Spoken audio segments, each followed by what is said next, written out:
우리 모두 그런 경험이 있을 것이다. 좀 더 생산적인 사람이 되기 위해 아침 일찍 일어나고 책도 열심히 읽고 틈틈이 운동도 하고 하루를 열심히 계획해서 알차게 마무리하는 그런 보람된 삶을 살아가는 경험. 그러다 문득 아침에 일어나는 것이 너무 힘들어진다. 책을 읽지 않아도 아무도 뭐라 하지 않는다. 운동을 하루 빼먹어도 큰 변화는 느껴지지 않는다. 오늘 할 일을 내일로 미룬다. 그렇게 게을러진 하루는 이틀이 되고 3일이 되고 4일이 되고 결국 아무것도 하기 싫어진다. 나중에는 내가 무엇 때문에 생산적으로 살려고 했는지조차 잊어버리게 된다. 그렇게 우리는 무기력에 빠진다.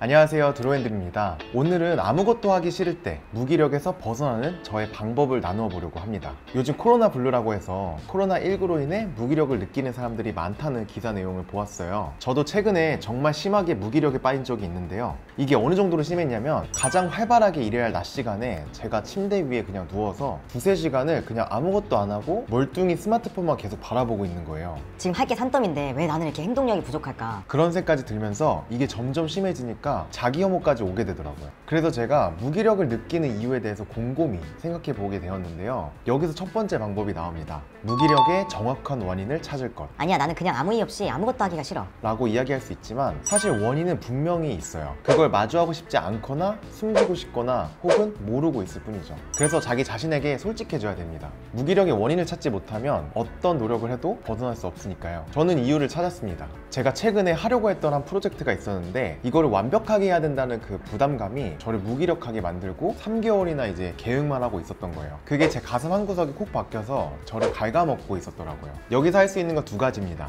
이게 나에게 얼마나 의미 있는지 찾거나 아니면 내려놓거나. 결국 저는 내려놓았습니다. 내려놓는 순간 정말 마음이 이렇게 뻥 뚫리더라고요. 그러고 났더니 에너지가 조금 생겼어요. 여기서 두 번째 방법이 나오는데요. 바로 결과를 만들어낼 수 있는 작은 프로젝트를 시작하기. 두 번째 방법을 들으시고 비웃으시는 분들도 있을 거예요. 야, 무슨 작은 프로젝트야. 지금 큰 목표를 가지고 해나가도 잘 될까 말건데. 저도 압니다. 물론 큰 꿈을 가지고 살아야지 좋겠죠. 하지만 우리 뇌는 두 가지 파트로 나뉘어져 있는데요. 하나는 이성적인 부분과 하나는 감정적인 부분이죠. 이성적인 부분은 논리적으로 생각하게 만들고 행동하게 합니다. 그런데 우리가 항상 논리적으로 생각하고 행동할까요? 아니에요. 이성적인 부분은 계속 해야 된다고 말하지만 감성적인 부분이 무너졌기 때문에 우리가 무기력에 빠진 겁니다. 이때는 감정적인 부분을 고쳐야 할 시간입니다. 이 부분을 이게 어르고 달래줘야 돼요. 그래서 여러분이 나중에 하려고 미뤄왔던 작은 프로젝트가 있을 거예요. 예를 들면 방 구조를 바꿔본다거나 혹은 옷장을 정리한다거나 서랍을 정리한다거나 때로는 만들기 같은 취미생활을 해도 좋습니다. 요즘 지점토 트레이 만들기가 되게 유행이잖아요. 제가 최근에 유튜브를 보니까 마세스비라는 유튜브 채널이 있는데 거기가 그 지점토 트레이를 되게 잘 만들더라고요. 저 같은 경우에는 이번에 캘리그라피 보드를 완성했습니다. 예전에 이거를 다 채우려고 했었는데 제가 귀찮아서 반만 완성하고 거의 반년 가까이 냅뒀거든요. 근데 이번에 제가 꽉 채워서 완성을 했어요. 저는 무언가를 시작할 때 항상 커피 한 잔을 만들어서 마시면서 하는 걸 되게 좋아해요. 가끔 제가 이걸 하기 위해서 커피를 마시는 건지 아니면 커피를 마시기 위해서 이걸 하는 건지 헷갈리기도 하는데, 이런 좋은 경험은 작은 성공을 지속하게 할 수 있게 만드는 좋은 동기가 됩니다. 이번 영상에 제작 지원을 해준 G7 커피는 일반적인 인스턴트 커피 같지 않게 진한 맛과 풍부한 향을 가지고 있는데요. 아마 드셔보신 분은 아실 거예요. 이게 은은한 향이라기보다는 뜨거운 물을 붓자마자 집안 전체에 향이 가득 차는 느낌이거든요. 커피 좋아하시는 분들은 이 구수한 커피 향만 맡아도 정신이 깨어나는 느낌이 들잖아요. 저는 미국에 살 때 베트남 음식점에서 커피를 자주 마셨었는데요. 연유를 타서 달달하게 마셨던 기억이 나요.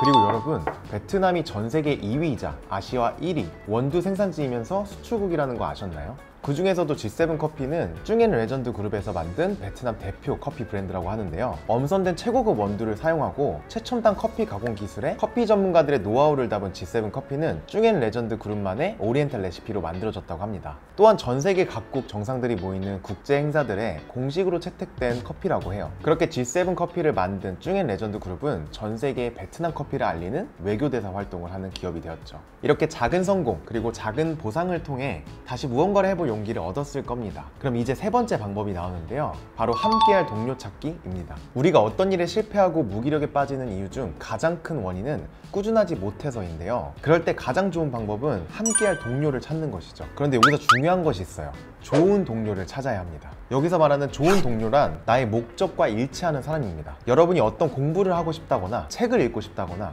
운동을 하고 싶다거나 이런 뚜렷한 목적이 일치하는 사람을 찾아야 합니다. 그냥 그 사람이 좋아서 그 사람이 하는 걸 따라하거나 혹은 나를 좋아해서 그냥 나를 따라오는 사람은 좋은 동료가 될 수 없어요. 그 사람은 결국 방해물이 될 겁니다. 그냥 친하다고 같이 하기보다는 가깝지 않은 사이라도 혹은 새로 알게 된 사람이라도 나와 목적이 일치하는 사람을 찾아 함께 해보시기를 추천드립니다.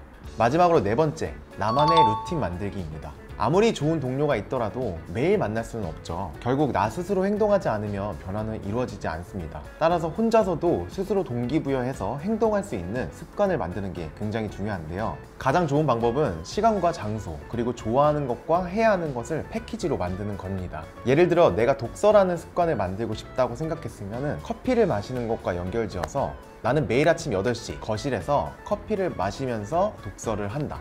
혹은 나는 점심시간에 책상 위에서 커피를 마시면서 감사일기를 쓴다.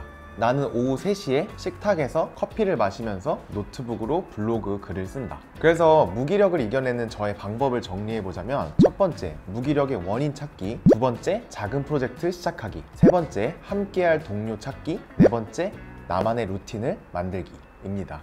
혹시 무기력에 빠져서 힘든 시간을 보내고 계신가요? 성공적인 삶을 위해 지쳐있는 나를 깨워주는 G7 커피와 함께 한번 곰곰이 생각해보는 걸로 시작해보는 건 어떨까요? 그럼 저는 다음 영상에서 뵙도록 하겠습니다. 드로우 앤 들어가세요. 냄새 좋아. 그치, 향 좋지? 이거 인스턴트 커피야. 맛있네. 그냥 이거야. 여기다 그냥 물 탄 거야. 맛있는데? 그치?